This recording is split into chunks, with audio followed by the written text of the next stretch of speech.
r/ask Reddit. What do people complain about that literally never happens? People pretending to be transgender so they can enter a bathroom and rape people. The worst thing about this is that people honestly think a ducking different sign would thwart a serial rapist. It's one of the most ludicrous, desperate arguments I've seen being brought up by apparently serious people. To top it off, it only perpetuates the stereotype that rapists are creepy strangers. In reality, at least 80% of rape cases involve a perpetrator who knew the victim on a personal level. We teach our kids stranger danger, but we don't teach them that their parents, coaches, teachers, relatives, and friends are much more likely to harm them than strangers. If they're so concerned about their child being raped, maybe they should start by looking into what's going on in their immediate circle. Maybe stop excusing those high school athletes and well-liked teachers because she was asking for it, or we need him for the big game against Lakeview City on Friday. Stop brushing off Uncle Ricky's pervy behavior as, oh, classic Ricky. Actually listen to your child's complaints about Pastor Bill instead of dismissing them because he is a Christian. He would never do such a thing. Drugs on Halloween candy. Only documented case was a man that poisoned his and his neighbor's children for the life insurance. I think there was one where a guy's nephew got into his cocaine stash, so they made it look like a Halloween poisoning. Edit. Here's the Snopes on Halloween poisonings if anyone wants it. I was wrong. It was heroin. People trying to always sell me drugs as a kid. Edit. Guys, what I meant was how everyone says watch out for the guy that goes, hey kid, want some drugs? That is rare occurrence which very few people witness. Don't you think? Of course people offer you stuff in high school, college, work. I mean, what are friends for? Semicolon. It happened once to me when I was 15, but I just told the other kid no thanks. I don't smoke weed, and he was like alright. My parents warned me for years to watch out for strangers selling drugs to me. Come high school, the ones trying to sell me drugs, usually just weed, were my friends. Actually, one other time in Seattle it was about 2 AM and I was walking through the bad part of town. A guy on the street corner asked if I got high and I said no, and he said cool then. Stay that way bro, and I walked off. A guy a block later asked if I had any drugs and I referred him to the drug dealer I met earlier. Edit. Hold on. One more that just happened a few weeks ago. A guy was out of gas and asked if I could help him out. All I had was my debit card, so I paid for some gas for him and he offered me the 1/2 ounce of weed he had on him as a thank you. Vaccines causing autism. Even if this were true, isn't autism better than having a dead child from an easily preventable disease? Autistic guy here. Ducking, yeah, it's better. I don't get why people are so scared of the disorder. It's not ducking mental retardation. It's a neurological condition. If they're so affronted by the possibility, why aren't they scared of people who have it and walk amongst them? Edit. Obligatory holy shit rip inbox and thank you for the gold kind Redditor. I'm glad my most upvoted comment ever, even across alts, is about something I'm really passionate about. Edit 2. Yes. I completely understand that autism is a big spectrum and there are highs and lows. I don't mean to generalize. I know there are a lot of people out there on the lower end of the spectrum. A cashier giving someone a weird look because of an item they bought or commenting on items they're buying together. Never worked as a cashier, but I'm pretty sure they don't care what you buy and hi, how are you? Find everything you were looking for is code for hurry and pay for your shit then get out. Every few months there's an Ask Reddit post going what items would you combine to freak out a cashier, and the comments are always the most try-hard nonsense. No one who works in a place that sells everything under the blue sky is gonna go oh shit he's a rapist because you bought a knife, rope, and lube. Or that you're gonna duck a gherkin because you bought condoms to go with it. Because generally speaking people don't use the shit they buy at the same time. Why on earth would you think the cashier would think anything beyond gherkins to eat, lube and condoms for the bedroom? Oh god, he's looking at me like a creep, and he smells. Duck. Just avoid his eyes. Like, do you look at a guy buying a cart full of groceries, sweets, and toilet paper and assume he's gonna turn all that into some weird fiber-filled stew? And yes, I am fun at parties. Duck you very much. You say that, but I very clearly remember 2 ladies who came in and bought 1 cucumber, strawberries, whipped cream and lube. My mind instantly thought, well, they're going to have a fun afternoon. Quicksand. Now that I think of it, it feels like every kid's show back then had some quicksand scene in it. They do, and I was terrified of quicksand as a kid. We went to some amusement park and there was a story walkthrough that had a quicksand scene and I just lost it and had to be taken home early. Adult me is very grateful that it isn't an actual thing that happens everywhere.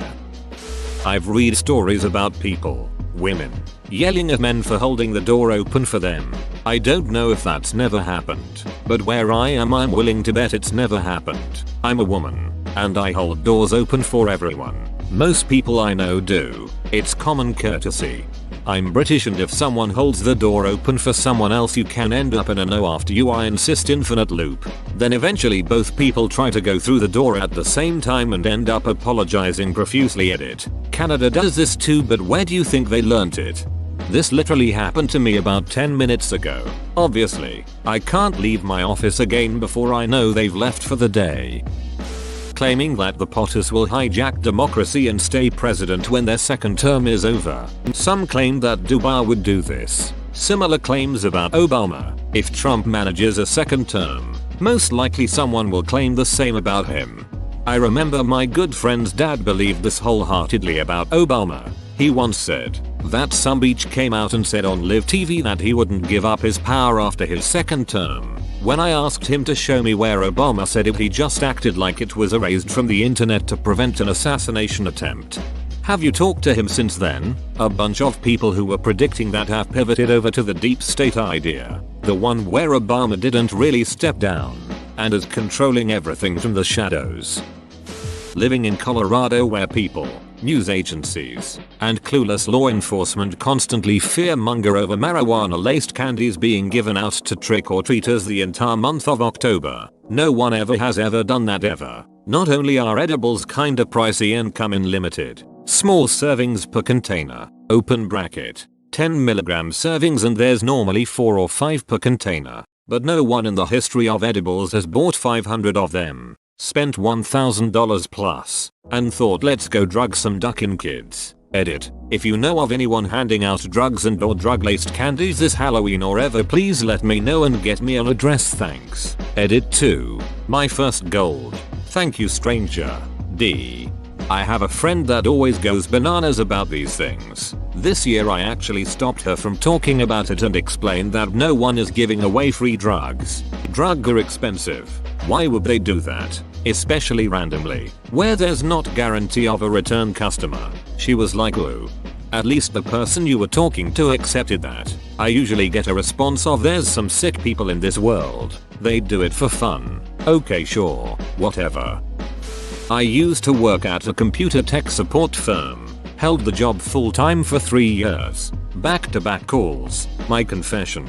Our customers weren't nearly as technically illiterate rude as me and my colleagues made them out to be. Actually, 99% of our customers were kind and just wanted help. I guess exaggerated stories of the call center just made for good smoke break conversation. It's like a rite of passage in the phone support world. We sometimes received a rude customer, but chances were that they had just been worn down from an earlier call with an inexperienced employee. Rarely did we get the entitled break, and when we did, she was always pretty easily taken care of. I guess you remember the particularly bad ones. That's probably normal. I'm always wondering why the people most afraid of terrorism are the ones who live way out where the buses don't go and almost certainly don't regularly spend time with people who don't look an awful lot like themselves. My cousin lives way out in the sticks. I mean, they have a use for the phrase the main dirt road because they live on a dirt road that is off of another dirt road. It makes the front page of their weekly newspaper when the grocery store has a new manager. Every second or third post on Facebook. By some miracle they have decent internet service. Is some macho bullshit about being ready for ISIS. A lot of stuff about Muslims too. Even though I'd be a little surprised if any Muslims lived within 20 miles of him. Or if he'd ever met one. It's people like this who get manipulated the most. My mom still insists that killer bees are a major concern. Edit. Some of these responses showed me killer bees are still a big concern in certain areas around the world. My mother lives in Central Florida, so hopefully she has no need to truly worry. Okay, so I watched a documentary on killer bees years ago when I was about 7 and it ducked me up big time. Had night terrors about being chased by killer bees that resulted in my sleepwalking. Well, sleep running through the house and running into furniture. Had these night terrors off and on for a few years until the internet became widespread and I could do my own independent research and figure out that Discovery Channel documentary I watched when I was 7 was less than credible. Texas agriculturist here. African killer bees are a major concern in the South. Their hives are in the ground, and they look almost identical to your average honeybee. In some cases lawnmowers can't run them over, or vehicles. Next thing you know you're in the hospital seizing in anaphylactic shock. Seen it firsthand many a time. Slipping on a banana peel. Now I've actually done this, on purpose, mind you, but those bastards are slippery. Not as slippery as the ones that created the stereotype. That race is extinct. The war on Christians in the US. No one is persecuting you. Jon Stewart put it best. You have confused a war on religion with not getting everything you want. Exactly. As a Christian myself, this infuriates me to no end. So you've spent decades physically and psychologically tormenting LGBT people, let millions die of a certain virus, kicked them onto the streets, and damned them to hell. And yet when a burgerful is ruled and these people are given some basic human rights, you're the victim. You're not being persecuted. In fact, the law still allows churches to refuse to hold same-sex marriages. You're not the victim. You know what you guys are? Spoiled, rotten, little brats. Rant. People getting attacked by bears in Scranton, PA. Edit. Fact. Bears eat beets. Edit 2. Oh man. My top comment is in reference to something Dwight said. This is one of the proudest moments of my life. Also gold. Thank you, stranger. Bears. Beets. Battlestar Galactica. Bears not so much, but you do need to watch out for the Scranton Strangler.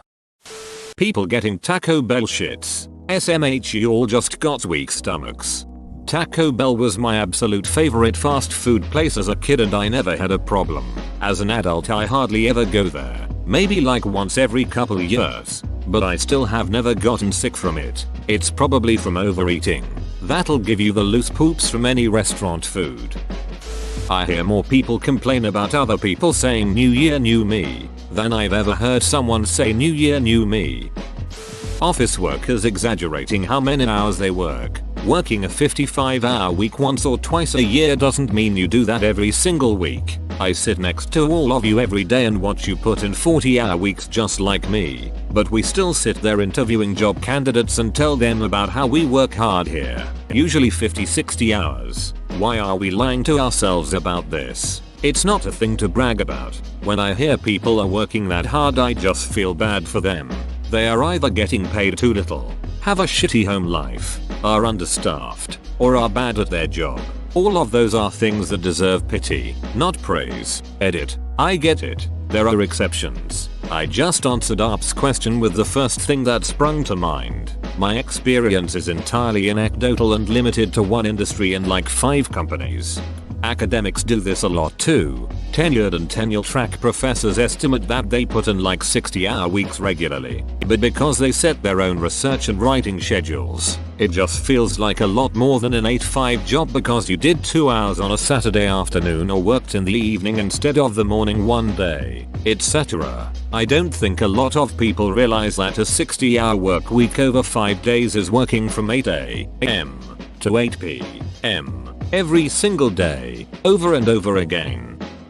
Your gay marriage corrupting my kids and turning them into sexual deviants who are okay with marrying a horse and other terrible, terrible stuff.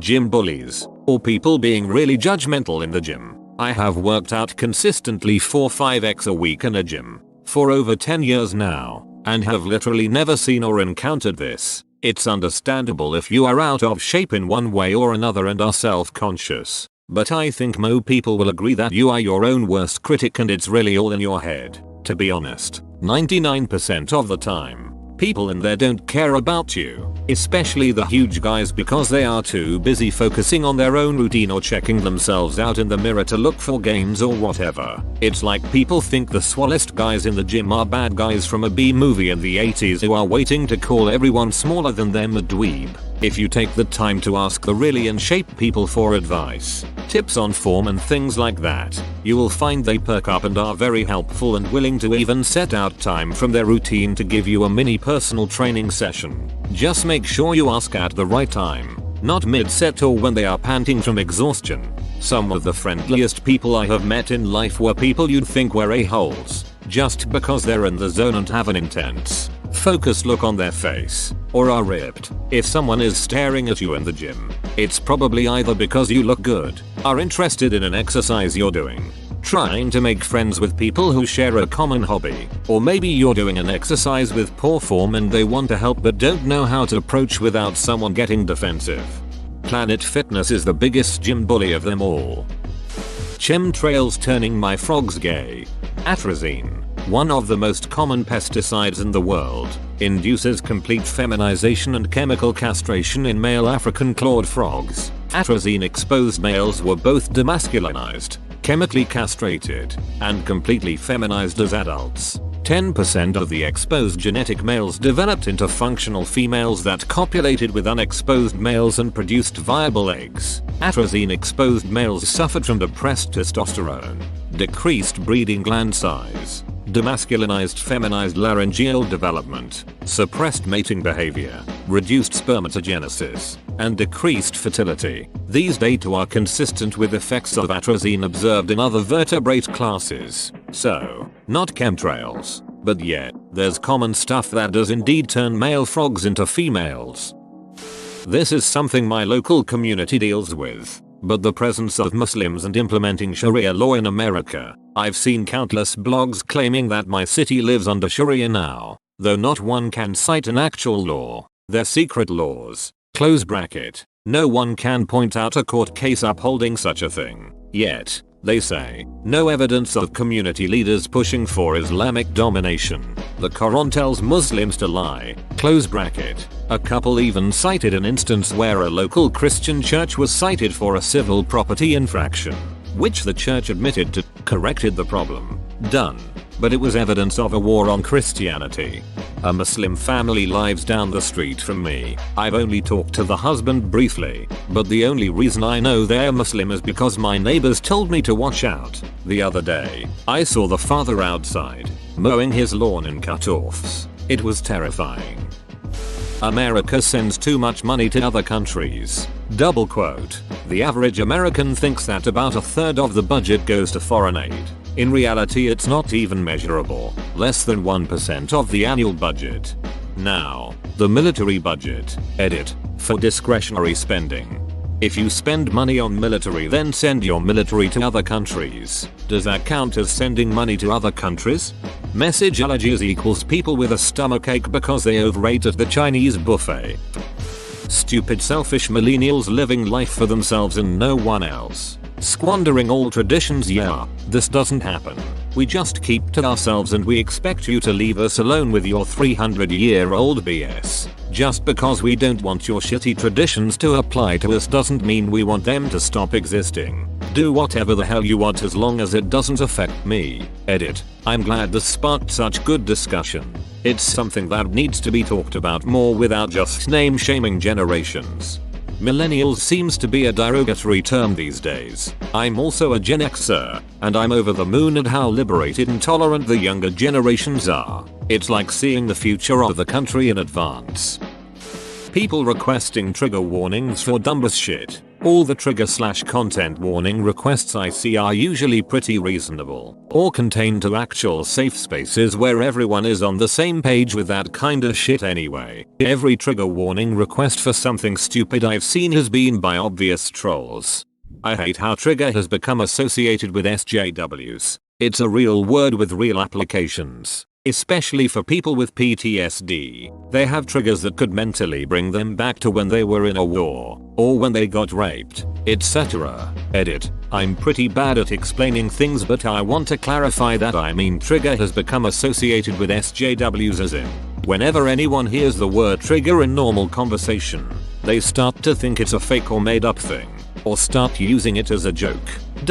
I also think the word SJWs is stupid and I hate when people use it to describe people who are just trying to push for equality, but that's kind of the point I was trying to make.